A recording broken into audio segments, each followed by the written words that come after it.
Good morning, everybody. Thank you for joining us for the Board of Public Works.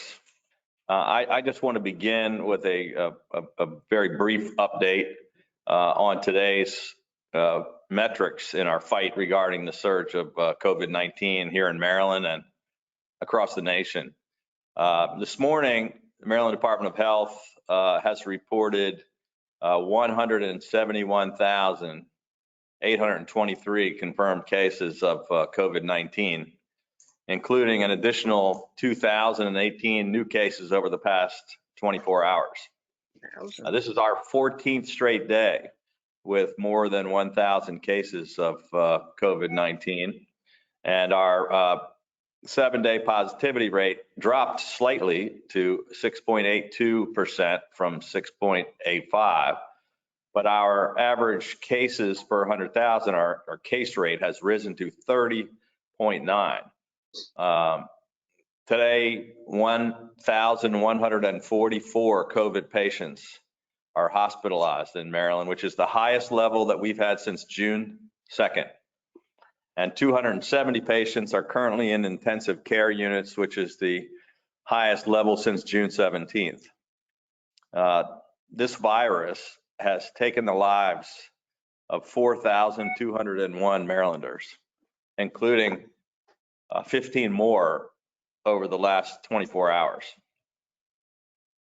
To fight this new surge, which is raging all across America and which has resulted in widespread community transmission now here in Maryland, yesterday we had to take a series of additional emergency actions, including critical directives to limit hospital and nursing home visitation in order to try to prevent overburdening our state's healthcare system and to protect our most vulnerable Marylanders.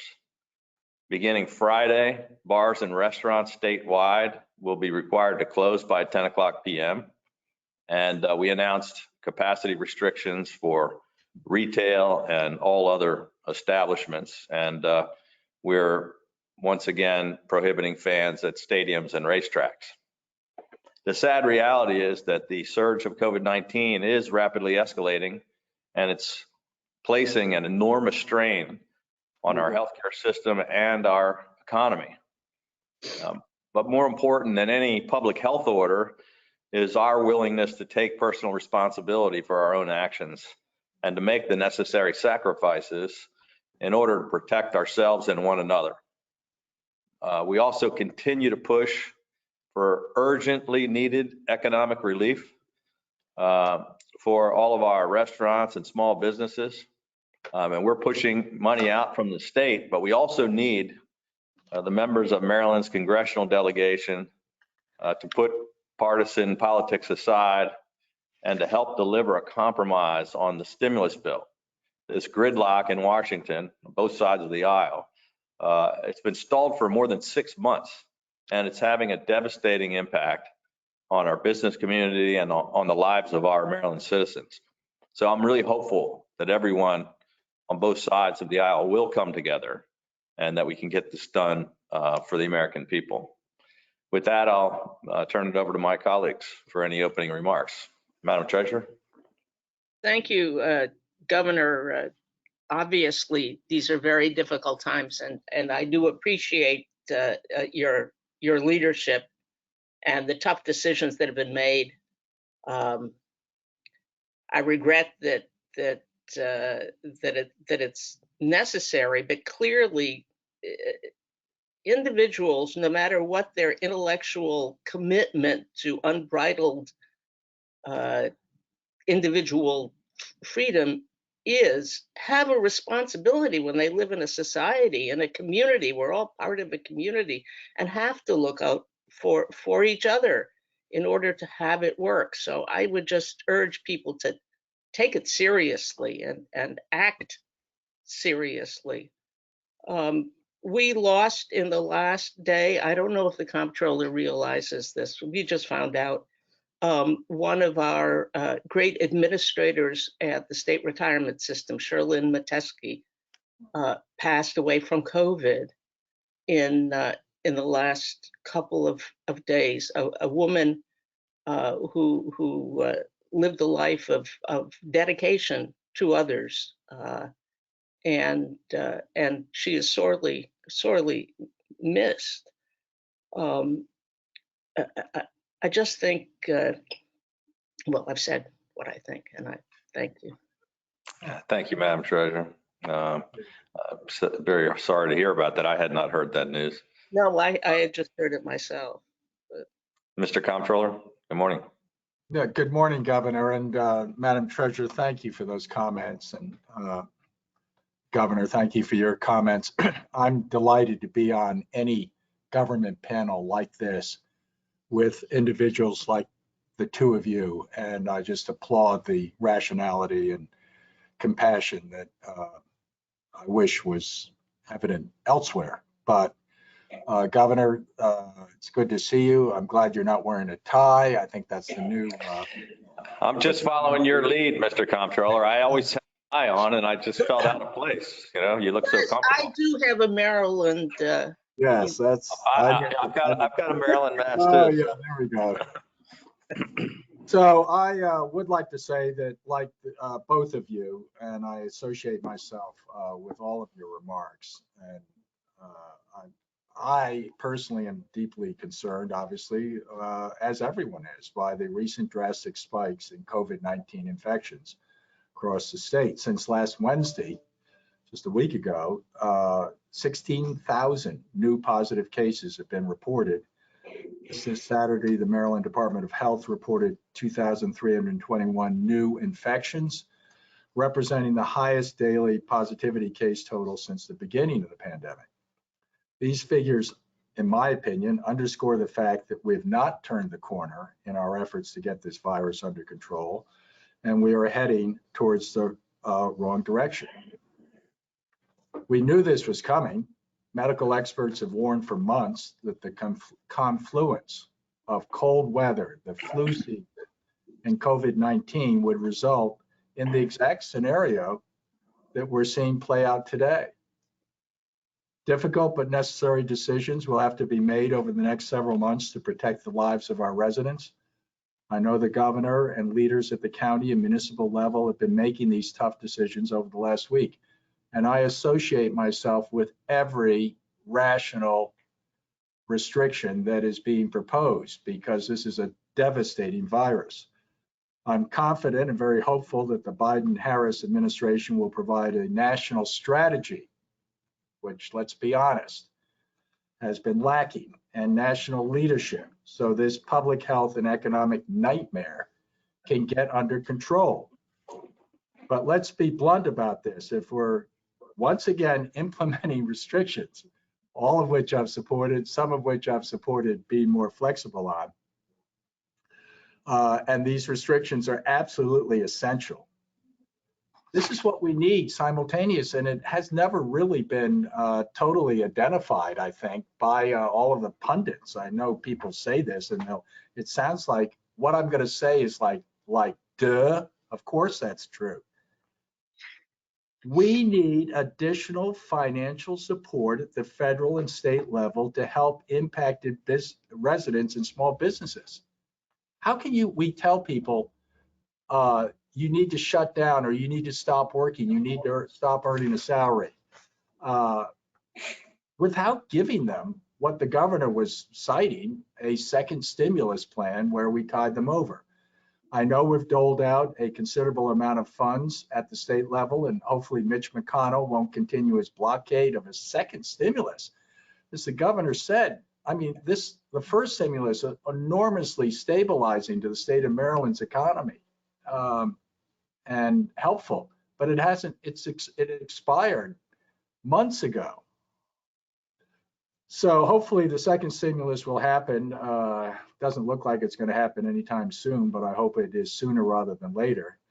The reality is that more needs to be done on top of that. I have advocated at the state level, and I'll just leave it at this, that the positive fund balance of $585.8 million is gathering dust in a state checking account. That needs to be moved out the door yesterday because we're losing businesses by the thousands as we speak. waiting for Congress it's not going to work. These businesses will be gone. But most importantly, we're not going to get the virus under control when a large swath of our population has to work in order to put food on the table, pay their rent, pay their utility bill, and all of a sudden they're being denied that by restrictions. Obviously, I like the promising news about the efficacy rates of a potential COVID-19 vaccine or several vaccines. There's reason for hope. Near future, we might be able to return to normalcy. Hats off to everyone responsible for the development of the vaccines. But thumbs down on the people that supposedly the buck stops here, I think is what President Truman said about the Resolute desk in the Oval Office. I mean, who is going to take responsibility for the hundreds of thousands of Americans who have died unnecessarily because of the federal national government's failure to come up with a strategy? I mean, who's been talking about this virus as a hoax? Who's been holding rallies where people appear without masks on? I mean, who Donald Trump? Well, who actually is, where does the buck stop for the chaos that the last 8 months have caused our country, both health-wise and economically? I don't mean to sound exercise here, and I'm certainly, as I say, very supportive of Governor Hogan and his team and the Democratic leaders here in the state of Maryland, who I think are rational, functioning adults, I like to describe ourselves as. But right now, we need to continue to do everything we can to get these infection rates under control, regardless of the vaccine. And that requires government and individual Marylanders to play a role in that collective effort. Let me give everybody a tip.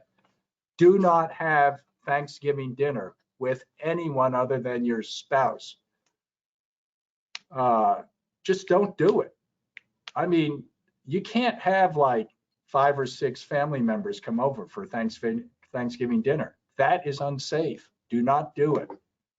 And Christmas, I'm already planning on canceling the Christmas holiday because we just have to get the virus under control. Once we have it under control, hopefully all the time providing federal relief, economic relief, then we can begin to bring the vaccine in and start a strong economic recovery. But this is just very disturbing that we have this situation where over the next 6 weeks, we're going to see a lot more deaths and illnesses. And this is the reason I'm personally exercised right here is because it is such a devastating illness where people die alone, terrified, unable to talk to their family members. And am I angry at how the country's been weakened and sickened and made poor by the lack of a national strategy? Yes. Am I hopeful Joe Biden will supply one? Yes, but he doesn't get sworn in for another 60 days. So let me stop there and just say that I would like to apologize to our citizens and our residents on behalf of government everywhere, because we have just colossally dropped the ball on this. I know it's not fair, Governor, for you or for me or for the treasurer to assume responsibility, but somebody has to. And this is I think it's the greatest failure in American history that we are looking at over the last 8 months. Thank you. Comptroller, could I just say, lest you be taken out of context, and it's probably inappropriate for a nice Jewish lady like me to say this, but I'm sure you didn't mean cancel Christmas. What you meant was canceling all the people getting together in the face of this terrible pandemic. But you there are probably ways just to reach saved out my to future family. ambitions. Thank you. Yes.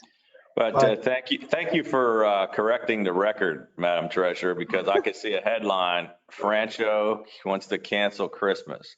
That would not be good. We don't want to cancel Hanukkah either. We just want people to be safe. Thank you. So, yeah, thank you. Let's go ahead and get started with the Secretary's agenda. Good morning, Governor, Madam Treasurer, Mr. Comptroller. There are 11 items on the Secretary's agenda. Item 11 is a supplemental item, and there's 6 reports of emergency procurements. I'm happy to assist with answering any questions. Any questions on the Secretary's agenda? I do have a question. John, do you want to just touch on it and explain item 3, the Tamar regulations?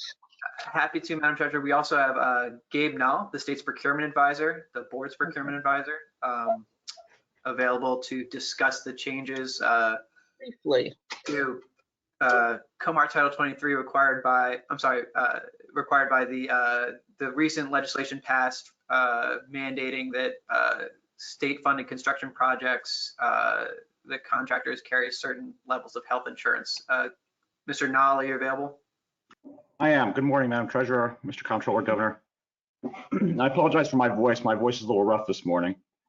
But to answer your question, Madam Treasurer, the regulations we are forwarding for proposal today are for the state-funded construction projects employee healthcare expenses. And these comprise 2 bills that were passed in the 2019 session and 2020 sessions. And what these do is they mandate that for certain construction projects, that the employees in those projects, state-funded construction projects, that they maintain health care. And so what we are doing is we are codifying those in regulation here, and this is just the initial proposal. Of course, there are certain provisions that go along with that as well. So we have included that in the proposal in this packet here today. Okay. Any other questions? I have a question on item A4.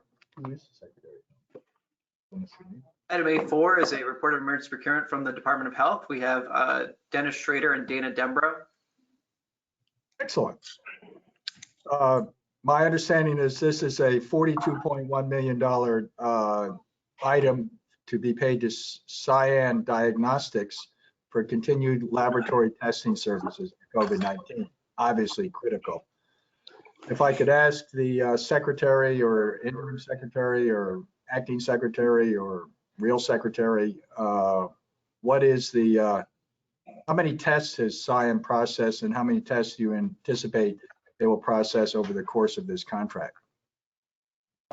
Thank you, Mr. Comptroller. Can you hear me okay? I can, yes. Yes, sir.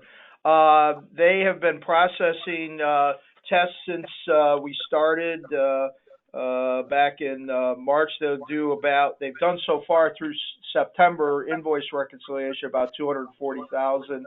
Expect they'll do about 500,000 by the end of December.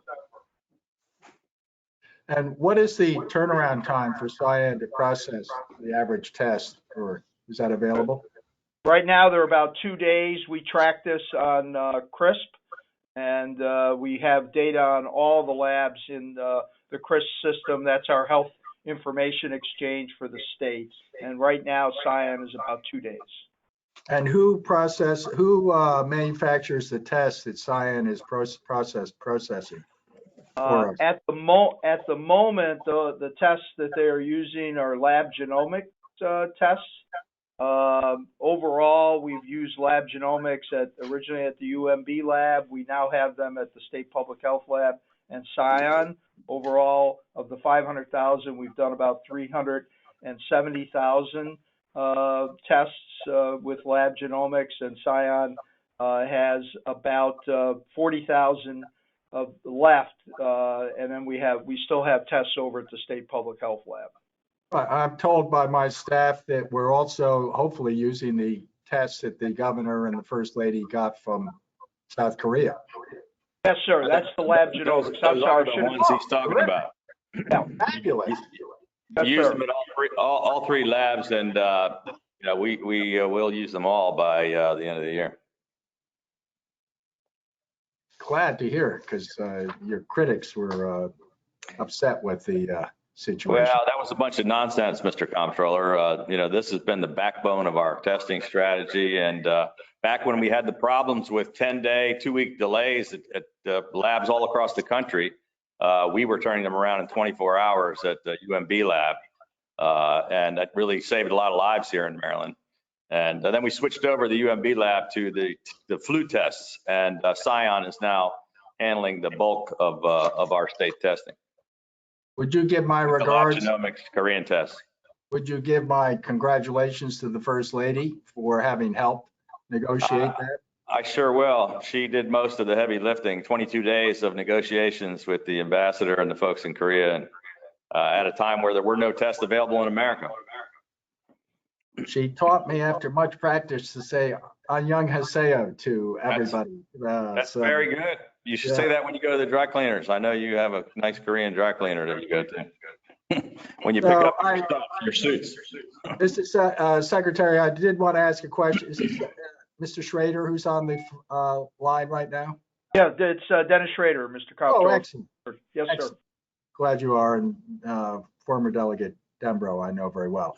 But I read an article about Pfizer's initial COVID-19 vaccine, the potential of it being very successful, and God bless Pfizer and Moderna and whoever else is working on all these vaccines. But it concerned me that the vaccine must be stored in an extremely cold temperature, minus 80 degrees. Is that something that our hospitals and health systems in Maryland are going to be able to provide freezers, I guess, that are capable of those temperatures? Yes, several. May I step in on this one, Mr. Chief Operating Officer of the Department of Health? Yes, we are able to handle the minus 70 degrees Celsius requirements of the Pfizer vaccine that is anticipated to be the first rollout of vaccinations in the country. We have already purchased 5 such freezers from Frederick, a firm in Frederick, and they were delivered last week. So we have 128.5 cubic feet of storage in that very ultra cold environment. And we have also negotiated with the same vendor the opportunity to purchase at the same price any additional freezers that we may need to be delivered in the future, though we do not anticipate that. We're also engaged in discussions with universities that have ultra cold storage capability. So we are in good shape. Excellent. And I guess the states are being left to themselves. So I gather the available freezers and dry ice are going to be in hot demand since, you know, everyone's left to their own purchasing, I guess. But that's good to hear that you guys are anticipating it. And so I won't repeat any of my concerns, but I think this is a good turn, I hope. Could I follow up, I guess, with Mr. Dembro, whose voice I recognized? Then the assumption is this vaccine will roll out, and maybe it's the governor, I should be, and will come to the state how and get to those ultra cold freezers. How do you anticipate that happening? Yeah, well, so I'll give you the broad picture, and then I think Dennis Schrader is the one that's been coordinating and could probably fill in more detail. But I had a meeting with the vice president and all the nation's governors yesterday, talking about this subject, and we had all of the coronavirus task force there. And tomorrow I'm going to be discussing this with Vice President Biden and a couple of other governors, the executive committee of the NGA. So we submitted our plan about each state was required by the CDC to submit a plan, I think about 2 or 3 weeks ago, that we've been working on since April, I think, to talk about how we're going to distribute them. And I don't know that they came back with final plans on how it's going to work, because we don't know exactly when we're going to actually have the vaccine in production. Hopefully we're going to have more than one, including a great Maryland company, Novavax, which is in phase 3 trials and got the $1.6 billion from Operation Warp Speed. So I don't know if it's just going to be Pfizer or when or how many, and they haven't given us an indication of when we're going to get them. They're just approving the plans about who gets them first. So, but Dennis may be able to fill in a little more detail, because he's dealing with this every day. Yes, sir, Governor, Madam Treasurer and Comptroller. Hi, Dan. we have a large team led by Dr. Jinlene Chan and Brian Morose, who are leading the planning effort. We're on a two-track process. The federal government's intent is to distribute as much as they can through the private sector, including the private chain pharmacies. There's a couple they've contracted with, but in addition to that, we're planning to be able to direct it ourselves in pods, points of distribution if needed, working with the hospitals. So we've got parallel paths, and we want to, which is why, as Dana mentioned, Denver, we've bought these freezers. Hospitals are also doing the same. So we are making sure that we've got backup plans to our backup plans. Thanks. Governor, could I ask Mr. Schrader what the time frame is? I know it's very difficult to approximate because of FDA actions, et cetera, et cetera, et cetera. But are we talking about end of next year where people are, well, let's just pick a number, 50% of the population is vaccinated?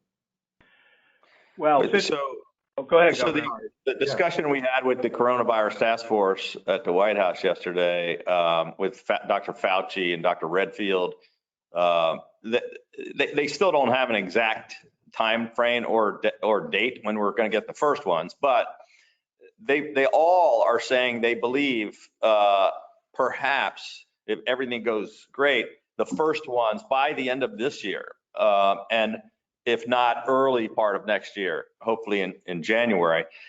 They haven't talked about how many of them they're going to be able to ramp up and how fast we're going to get them, but the kind of really rough ballpark is that hopefully in spring or summer we have it in wide distribution. But as Fauci clearly said, this thing's going to be with us until the fall or potentially the end of next year. Absolutely, and that's why I read somewhere, Governor, that you were going to sit with the First Lady alone for your Thanksgiving dinner. That's what I'm going to do also, and that's what I suggest people are going to probably need to do at their Christmas dinner, not at their Christmas whatever. But it's just unbelievable how like a forest fire out of control the virus is spreading. And even in a state like Maryland, which has tried to do the right thing, but out in the Midwest, it's just cataclysmic. And the vaccine is not going to, unfortunately, sadly, prevent the deaths and injuries over the next, 8 weeks.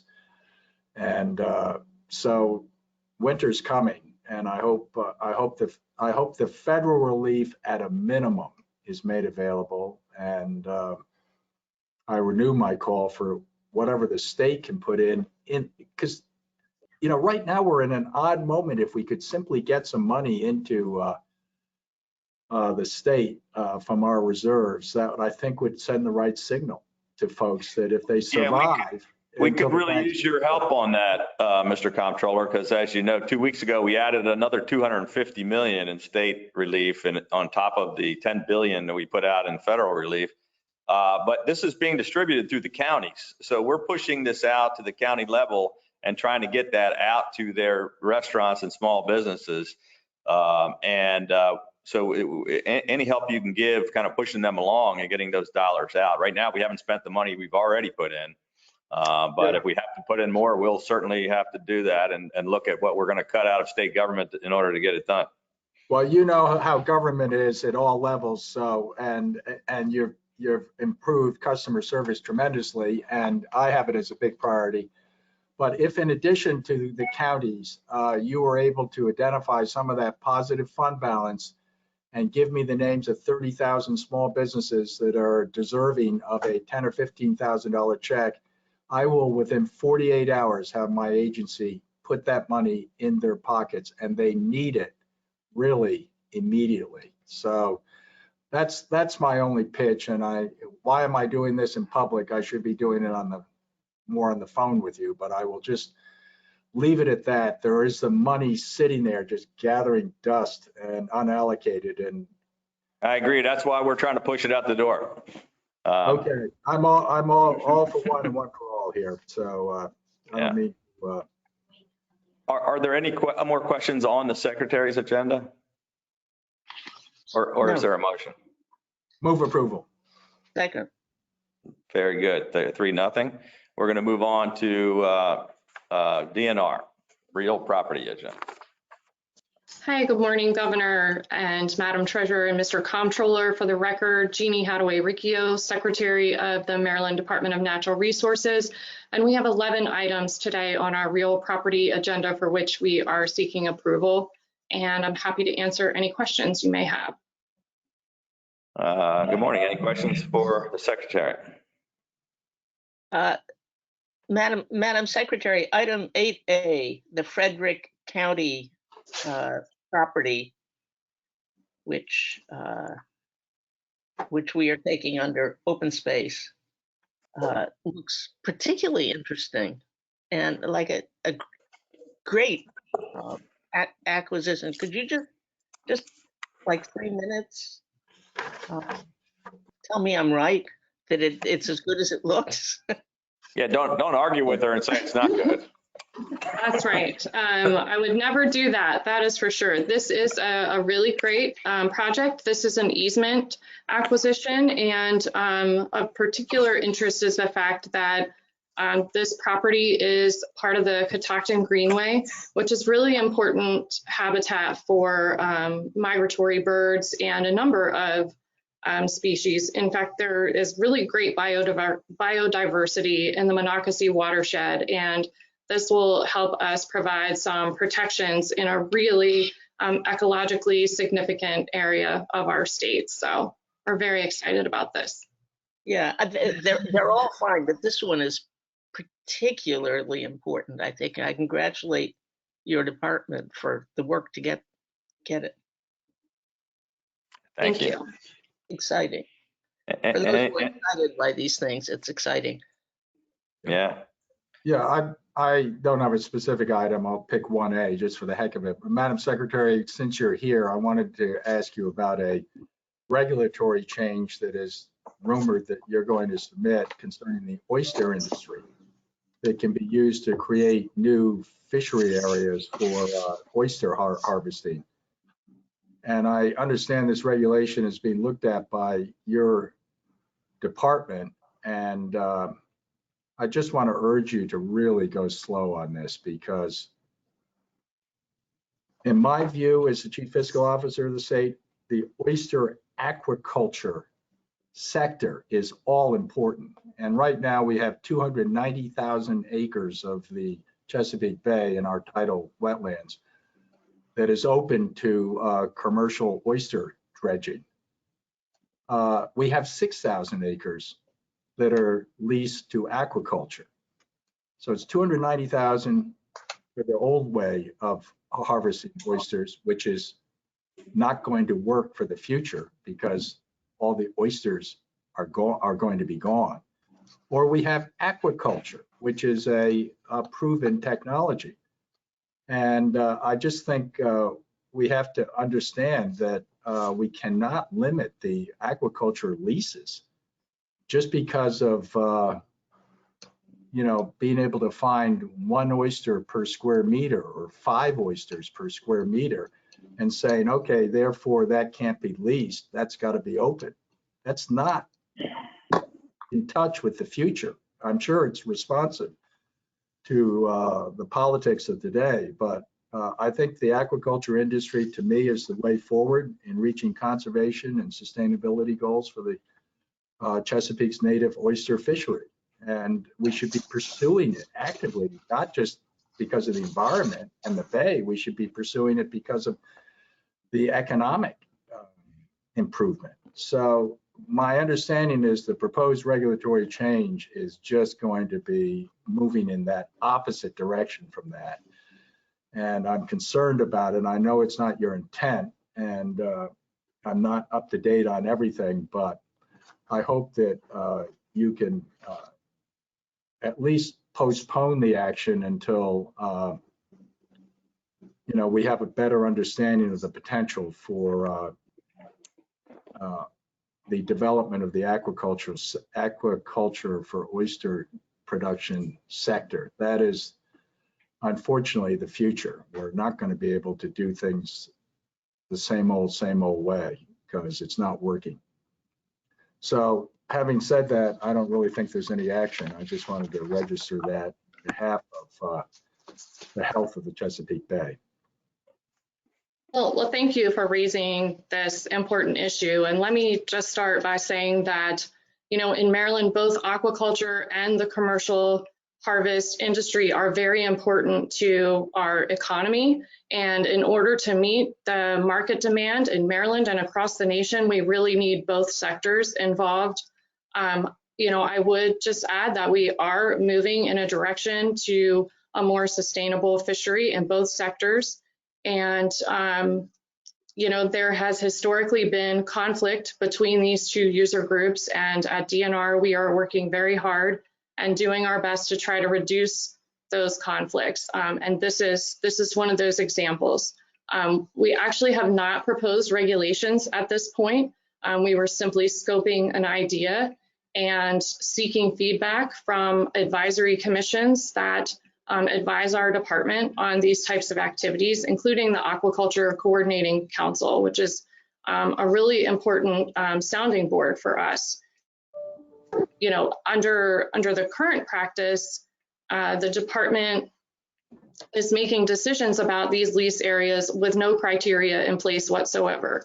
And we felt that having some science-based criteria would be a fair and certain way to move forward when these types of conflicts arise on a lease that is proposed. And so at this point, we were just taking public comment on the concept. Again, no regulations have been proposed yet. We have gotten some feedback that we will take into consideration. But I wanted to just emphasize those points because, I think that it's important to understand that our department is in no way trying to create barriers for the aquaculture industry. And I know that there are certain groups that are implying that and suggesting that. And I think that's really unfortunate and it's really detrimental because it's actually the opposite message that we want to send right now. We need both sectors fully engaged. Both sectors are very active in restoration activities and in moving towards sustainable harvest. And our plan is to continue to work forward and move forward with both of those industry sectors. So we would be happy to keep you posted. I didn't expect anything but that. And you have great capabilities and leadership. I'm just suggesting if in fact this is data-based and science-based, everything I'm told is that it's 25 oysters per square meter that would permit commercial stuff. The commercial folks disagree. They say it should be 1 oyster per square meter and they should be allowed to dredge the bottom and do whatever. And if it is data-based and it's science-based and not politics-based, because I love the watermen, but let's be honest, the future is in aquaculture, period. It's not in the same old operation. It's like the coal companies out in Western Maryland. They're not even investing in coal anymore. They're investing in solar power. Bitesol and other companies. The private sector will rally to this if we give everybody, the proper kind of direction. I remember back in the day when we had all the tobacco farmers in Southern Maryland, and we had to do some transition, relief, education, but we had to move to the future. And the future is not opening the bay up to 1 oyster per square meter for commercial harvesting. It's just going in the wrong direction. And I'm concerned about the amount of leases that aquaculture has. They need to be moved to the front because that's what we're going to head. That's what is going to maintain the reputation environmentally and economically for the state. I'm not suggesting leaving the watermen behind. I'm not saying that at all. I'm just saying, look, we're in a transition over the next 10 years. Let's not lock ourselves into 290,000 acres for commercial and 6,000 acres for aquaculture. That's not both sectors being treated equally. You know, I would just add that while there may be a lot of acreage available to public harvest, that doesn't necessarily mean that it's productive acreage. And I think if you look at some of the activities that the watermen have been undertaking, there are a lot of similarities to the activities that are happening in aquaculture. And if aquaculture is truly planting, growing, and harvesting oysters, then should we provide them with oysters that have been propagated through public resources? It's a little bit of a philosophical question that needs to be answered. And you know, our proposal was actually 5 oysters per square meter, and you're right, the aquaculture sector would like to see 25 and the commercial sector would like to see 1. So as is typical of our department, we find ourselves the mediators and the arbiters in the middle. But we will continue to use science-based strategies to make these types of policy decisions and try to do what's best for our entire state. Thank you, Madam Secretary. Thank you, Governor. Thank you. Any other questions of the Secretary? Is there a motion? Move approval. Is there a second? Very good. 3-0. Thank you. Thank you. Now we're going to move on to the university system. Good morning, Governor, Madam Treasurer, Mr. Comptroller, Tom Hickey, representing University System of Maryland. We have 2 items for your consideration, and we're happy to answer any questions. Any questions on the university system? Is there a motion? Item 2, if I could, Tom, could you tell me why this shouldn't be reduced from 100 million to 50 million? So this is the final renewal option for an on-call contract for University of Maryland College Park Construction Service Center. And as you point out, the Board of Public Works, when we presented this contract initially, and all the subsequent renewal options have to be in the agenda item. So the way that this contract was structured, it was a not to exceed amount of $100 million for all the renewal options. However, you know, to date, over the 5 years or the 4 years of this contract to date, we've only expended $38.5 million. So I do have the Assistant Vice President for Procurement and Strategic Sourcing from College Park, Kim Watson, available by audio. But what I've explained to your staff is that, you know, College Park is going to, going forward, look at right-sizing these contracts so that they meet the needs of the institutions while not asking for an amount that they're never, ever going to spend. So Kim Watson is available by audio. Yeah, I just want to make sure everyone understands. We've had 100 million. It's not 500 million over 5 years. It's 100 million total. But over 4 years, you've only used 38.5 million, as you say. So why don't we just help you right size it and reduce it to 50 million for the last year? I will defer to College Park and Kim Watson, but I don't see any issue with that. Thank you, Tom. And I don't see any problem right sizing this for us. The only question that I would have is I haven't had an opportunity to really speak with our folks back at the College Park campus to find out what they have planned for the upcoming year to know whether or not there might be a greater need than we've experienced to date on these contracts. So I would want to be able to have that conversation to understand what's coming in terms of planned agreements, that the planned activities that might be used for. Why don't I ask this?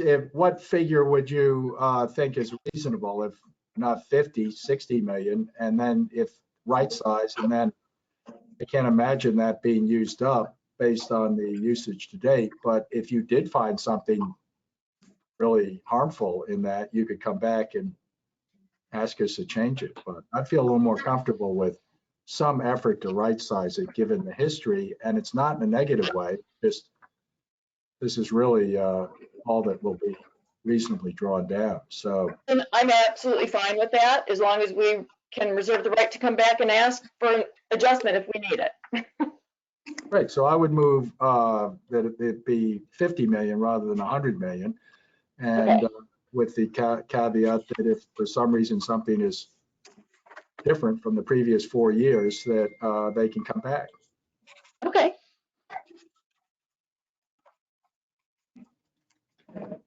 Yes, that works for us. Thank you, sir. Well, we haven't voted on it, so. Well, I'm thinking in advance. But I would offer them as a friendly amendment. Second, or whatever, Thank you. however you do this.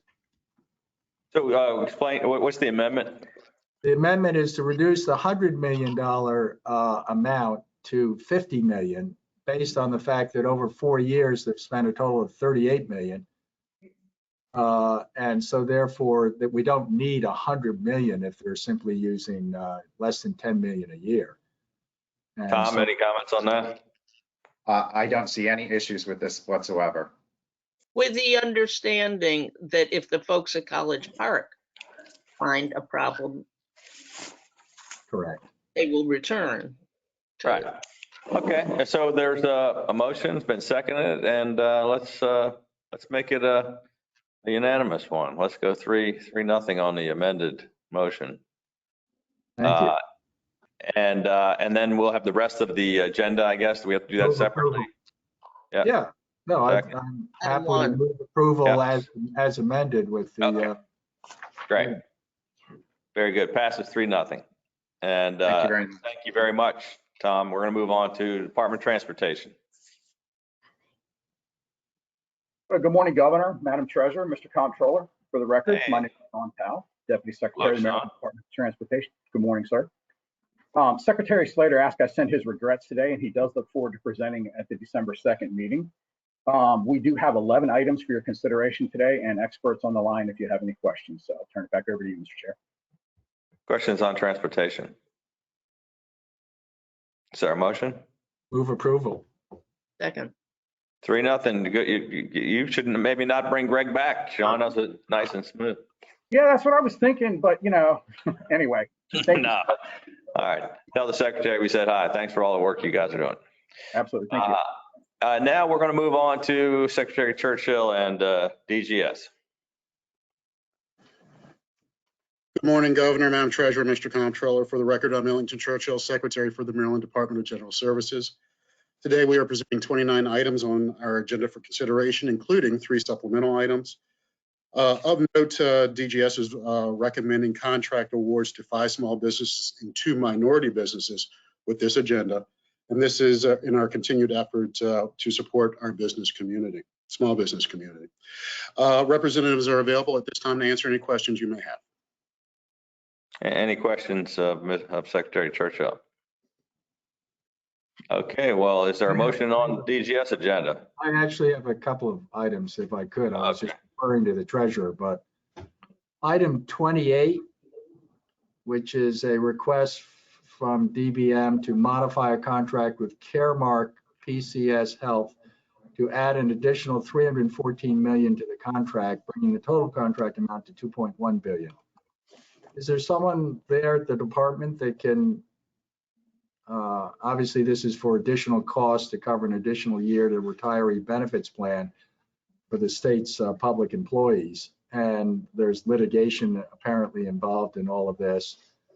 And then in addition, there are unforeseen costs related to coronavirus. So I just wanted to see if the department could provide a breakdown of the $314 million. How much is being spent on COVID and how much is being spent on the litigation? Yes, Mr. Comptroller. We will look at that. We do have Christina Kaminsky, Director of the Employee Benefits Division, on audio, who may be available to answer your question.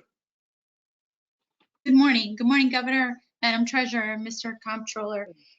The 314 million is broken down for some additional funding for 2021. Can I tell you exactly what's been spent on COVID? No, I mean, I could provide you a follow-up.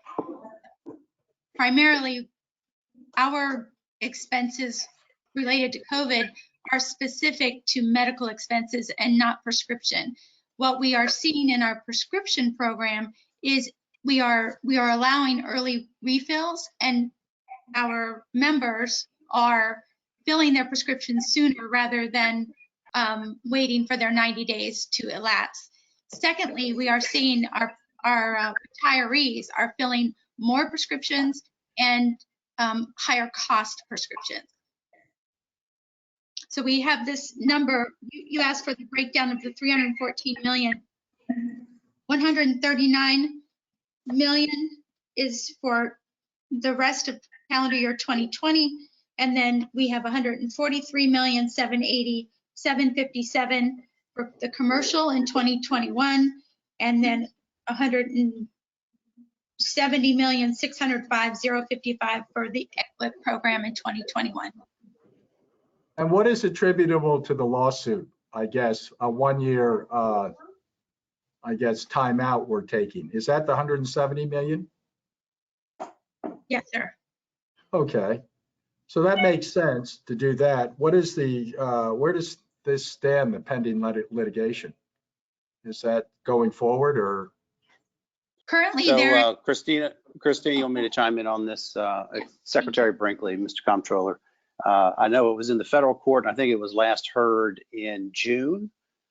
Christina, I don't know if it's been extended beyond that, but I know that there was some pleading heard there. But the request that you also have in front of you is to comply with two bills that were passed in, I think, April of 19, so that we can buy more time as we get ready to put this back on the street. Christine, isn't there a procurement going out in December, I think, on this one? Yes, so there's there is one initial procurement going on in December, and with respect to the litigation, the next hearing is scheduled for mid-January, which may be delayed or postponed, even canceled, if there's some action with respect to the COVID cases within the state. But that's the next hearing scheduled. Okay, and I defer to the treasurer. She's chair of the board of trustees of the state retirement agency. I'm vice chair.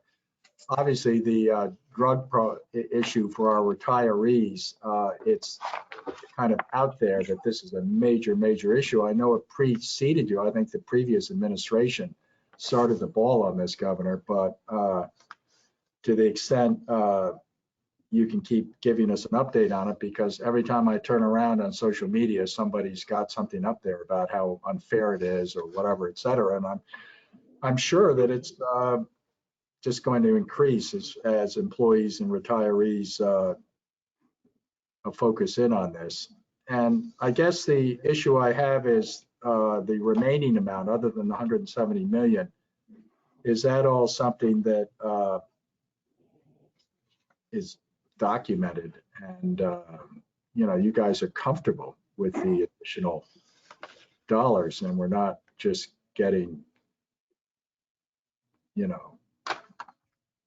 without any kind of real auditing by you guys, we're getting a lot of money added to a big contract already.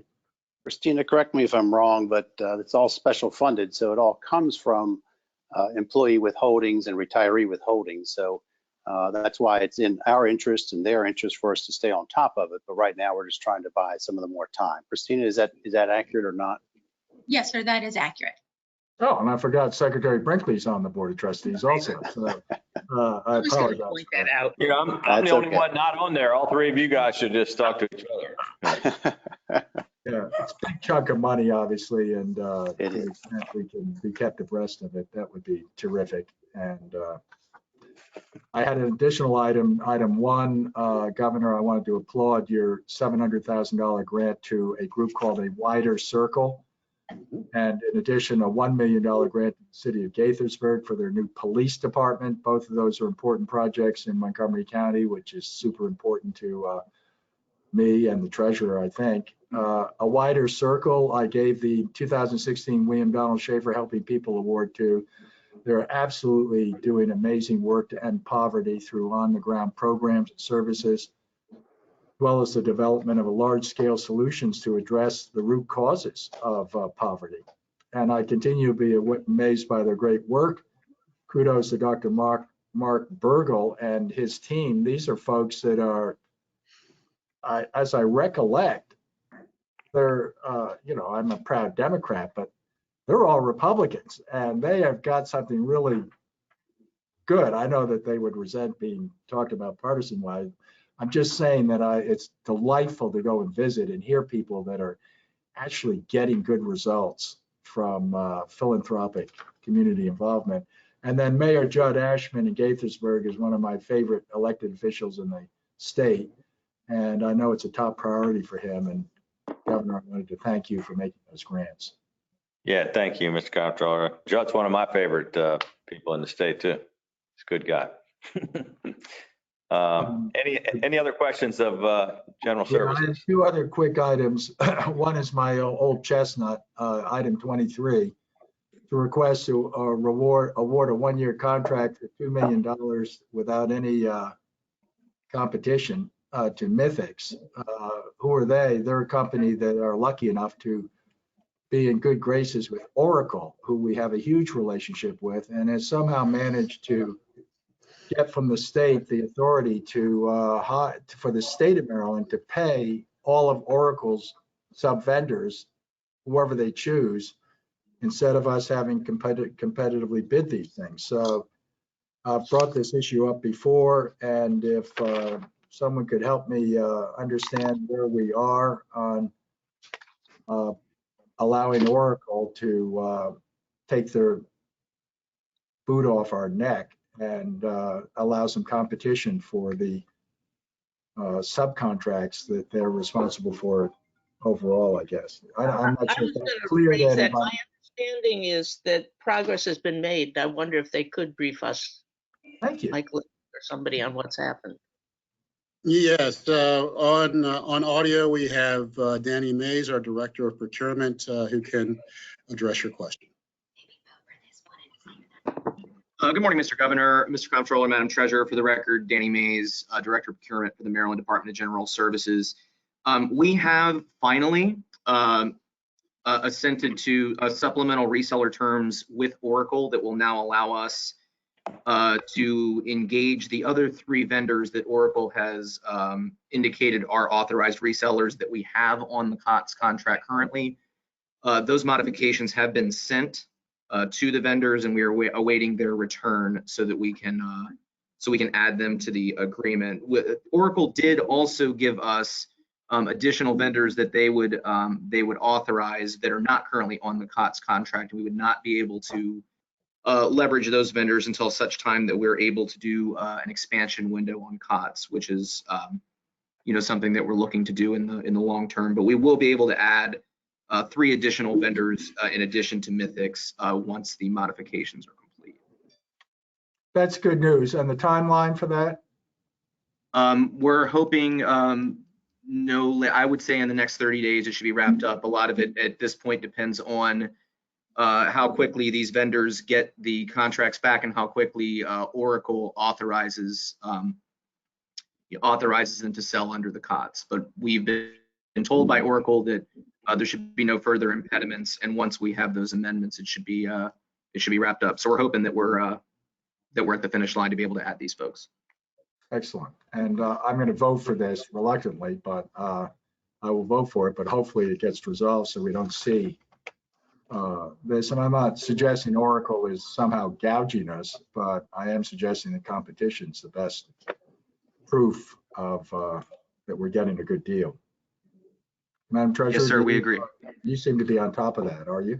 Well, no, but just if you could keep us up to date as it proceeds over the next 2 months so that we don't have to ask. Yes, absolutely. The department will do that. Thank you.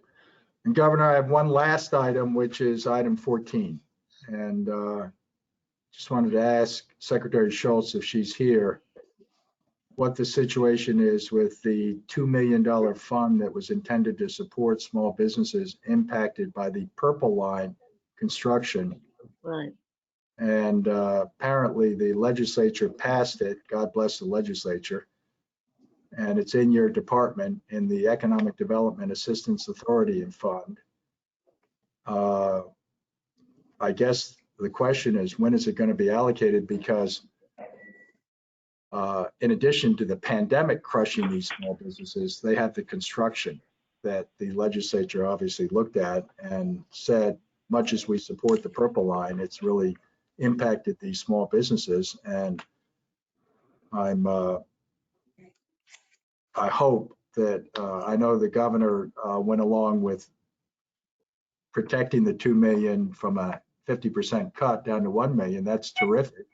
I just want to know, when are Montgomery and Prince George's neighborhoods going to get some relief on these businesses, particularly along University Boulevard? Yes, Mr. Comptroller, I'm hoping that you can hear me. I'm having some technical difficulties this morning. I can hear you fine. I assume everyone else can. Yeah, we hear. Okay, perfect. Thank you. I wanted to say, first of all, the funding that you're referring to, that is fenced off funding. It was an item that was added to the budget by the legislature as fenced off. So there was no bill that was passed for that.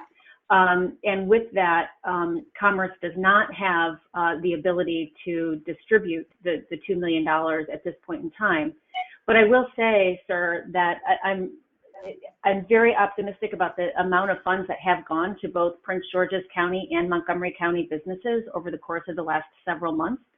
With the combination of the CARES Act funds and the rainy day funds at this point in time, there's over $26 million that have gone to those two counties in grant relief, and about $16 million that have gone to those counties in the loan relief funds that we had put out.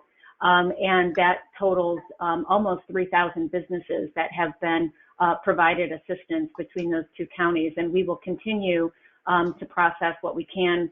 Obviously, those businesses that are along that path of the Purple Line would certainly have had access to our grant relief programs overall. Moving forward, we continue to track and monitor that, sir. Okay, so I understand that I guess these things are fenced off. I used to grind my teeth over things like this, and I'm sure it's exasperating to you guys, but Senator Smith and Delegate Wilkins apparently put these funds in, and if there's some way they can be unlocked, given the, the stuff that goes on typically over the budget, and I know Treasurer Kopp served longer than I did, but whatever's holding them up, could we please look again and get it released so that we once again can get this money into quickly. And I'm happy to distribute it if you know who it could go to. And I obviously appreciate the assistance the governor's administration has given to small businesses. I'm not blind to that, and I appreciate Montgomery and Prince George's benefiting there.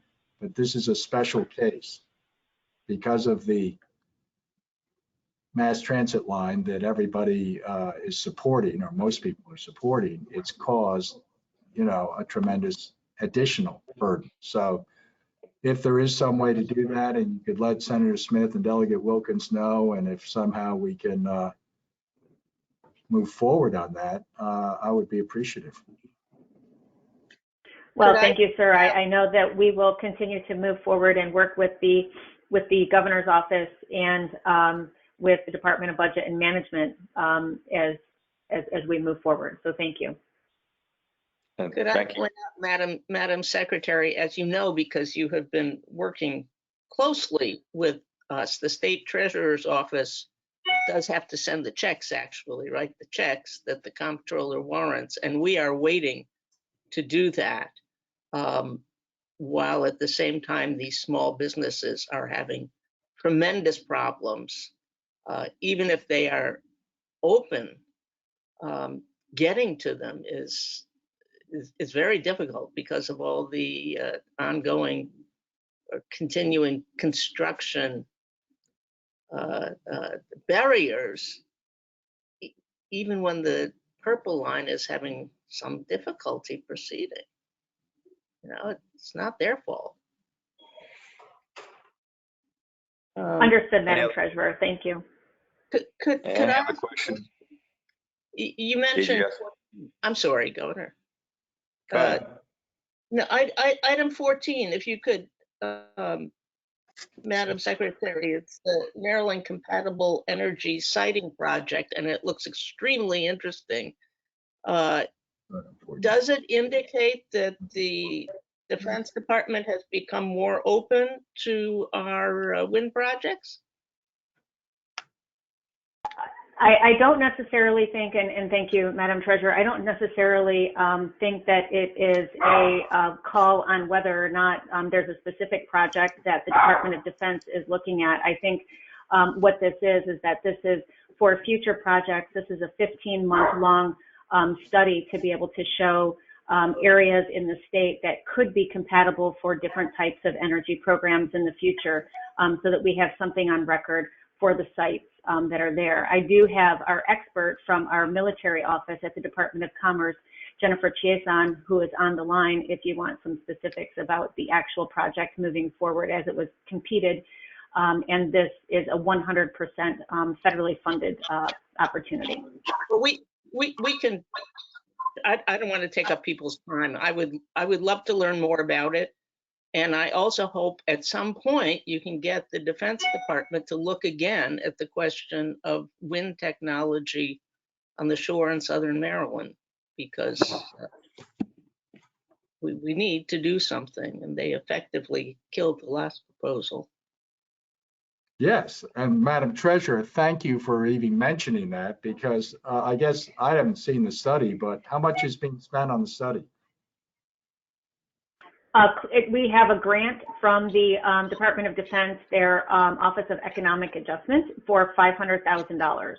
Yeah, well, let me just say emphatically that if they come back and say there are large chunks of the shore or Southern Maryland that are off limits to solar, wind, geothermal, and God knows what else as far as the future, that thing's going to be put in the trash can, because and it's a complete waste of money.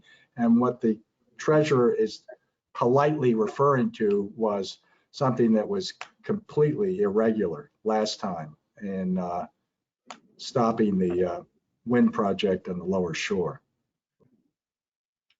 And so it just, with that, I don't have any problem with spending the Fed's money, I guess, but I do think that they're lurking behind the curtain here is a rather blanket proposal for large areas of Maryland that are completely unnecessary.